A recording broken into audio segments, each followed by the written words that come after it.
보내주신 편지는 며칠 전에야 받았습니다. 편지의 내용에 포함된 커다란 친절에 뭐라 감사 이상의 다른 말은 표현할 길이 없습니다. 그러나 나는 당신의 시 안으로 들어갈 수 없습니다. 나는 비평적인 어떤 의견도 중요하다고 생각하지 않기 때문입니다. 비평을 통해서는 예술작품에 다가가기가 매우 어렵습니다. 어떤 식으로든 비평을 하게 되면 다소의 오해가 생기게 마련이지요. 모든 사물은 우리가 믿고 싶어 하는 것 이상으로 이해할 수도 말로 표현할 수도 없습니다. 대부분의 모든 사건은 말로는 표현할 수 없는 영역 안에서 발생하며 무엇보다 예술작품이 비판의 대상이 될 수는 없기 때문입니다. 예술작품은 우리의 목숨과 달리 영원한 것입니다. 당신에게 나는 이 한 가지만은 꼭 말하고 싶군요. 당신의 시에는 은밀하게 숨어있는 개성적인 싹은 있지만 독자적인 양식은 없는 것 같습니다. 특히 마지막에 나의 영혼 속에서라는 시에서 그 점을 확실하게 느낄 수 있었습니다. 그 시에는 언어와 운율로 독자적인 무언가가 나타나고 있으며 레오파르디에게 붙이는 헌시라는 시 속에도 그 위대하고 고독했던 분가의 친근함이 나타나 있는 것 또한 사실입니다. 그런데도 그 시들은 자체적으로 독자적이지 못합니다. 나의 영혼 속에서나 레오파르디에게 붙이는 헌시도 그 점에서는 마찬가지입니다. 그렇지만 동봉이 주신 편지는 당신의 시를 읽으면서 느낀 막연함을 이해하는 데 큰 도움이 되었습니다. 당신은 내게 자신의 시가 어떠냐고 묻고 있습니다. 다른 사람에게도 이미 물어보았겠지요. 잡지사에 보내거나 다른 사람들의 시와 비교도 해봤을 것입니다. 어떤 편집자가 당신의 작품을 되돌려주면 분명 불안감도 느꼈겠지요. 내게 충고를 해도 좋다고 했으므로 감히 말하는데 제발 그런 일은 되도록 하지 마십시오. 당신은 자신의 내면이 아닌 바깥을 보고 있습니다. 그러니 지금부터라도 그러지 마세요. 어느 누구도 당신에게 충고를 해주거나 도울 수는 없기 때문입니다. 그런 사람은 아무도 없습니다. 단 한 가지 방법밖에는 없습니다. 자기 자신 속으로 파고 들어가 보세요. 그럼으로써 당신에게 자꾸 쓰라는 명령을 내리는 그 근거를 한번 캐보세요. 그런 다음 쓰고 싶은 욕구가 당신의 가슴 깊숙한 곳으로부터 뿌리가 뻗어나오고 있다면 또 쓰는 일을 그만두기보다는 차라리 죽음을 택할 수 있는지 본인 스스로에게 물어보세요.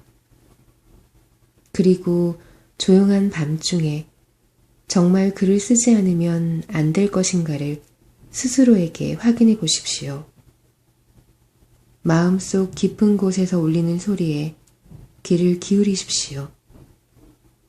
만일 그 대답이 글을 쓰지 않으면 차라리 죽을 수밖에 없다는 그 진지한 의문에 대해 명확한 답을 내릴 수 있다면 당신은 당신의 생애를 그 필연에 의해 만들어 가십시오. 당신의 일상에서 비록 쓸모없는 순간이라고 하더라도 그 절실한 충동에 대한 증거가 되어야만 합니다. 그리고 자연을 가까이 하십시오. 그런 다음에 보고 경험하고 사랑하고 그리고 읽게 될 것을 모방만 하지 말고 말로 직접 표현해 보세요. 되도록이면 사랑의 씨는 쓰지 않도록 노력하십시오. 그리고 주변에서 흔히 볼 수 있는 평범함은 피하는 것이 좋습니다. 그런 것들이야말로 가장 힘든 부분입니다. 왜냐하면 훌륭한 전통으로 이어져 내려오는 것이 숱하게 많은 지금, 독자적인 것을 표현하려면 무엇보다 힘차고 성숙한 역량을 필요로 하기 때문입니다. 누구나 자주 선택하는 일반적인 주제는 피하는 것이 좋으며 자신의 평범한 생활에서 얻을 수 있는 주제를 택하십시오. 당신의 슬픔과 열망, 그리고 아름다움에 대해 스쳐 지나가는 생각이나 믿음을 묘사하세요. 자신을 표현하기 위해서는 주변의 사물들, 당신 꿈의 영상, 추억을 적극 활용해 보십시오. 당신의 생활이 비록 빈곤해 보일지라도 그것을 탓하는 대신 차라리 평범한 생활에서 풍요로움을 이끌어내지 못하는 자신을 탓하세요. 창조하는 사람에게는 결코 가난이 없으며 그냥 지나쳐버려도 좋을 빈약한 장소란 없기 때문입니다. 설령 당신이 감옥에 갇혀 바깥 세상을 보지 못하고 소리조차 들을 수 없다 해도 당신에게는 여전히 어린 시절의 그 소중한 추억의 보물창고가 있지 않습니까? 그것에 관심을 기울여 보십시오. 지나가 버린 아득한 과거에 가라앉은 감동을 다시 한번 떠올려 보세요. 그러면 당신의 개성은 더욱 굳어지고 고독은 넓어져 어둠의 공간이 될 것입니다. 주변의 시끄러운 소음은 사그라지고 말 것입니다. 그래서 변모된 안으로부터 가라앉은 자기 세계로부터 진정한 시가 나오게 되면 당신은 지금처럼 그 시가 좋으냐며 누군가에게 물어볼 생각은 하지 않게 될 것입니다. 또한 잡지사의 작품을 보내 관심을 갖게 하려 애쓰지 않아도 될 것입니다.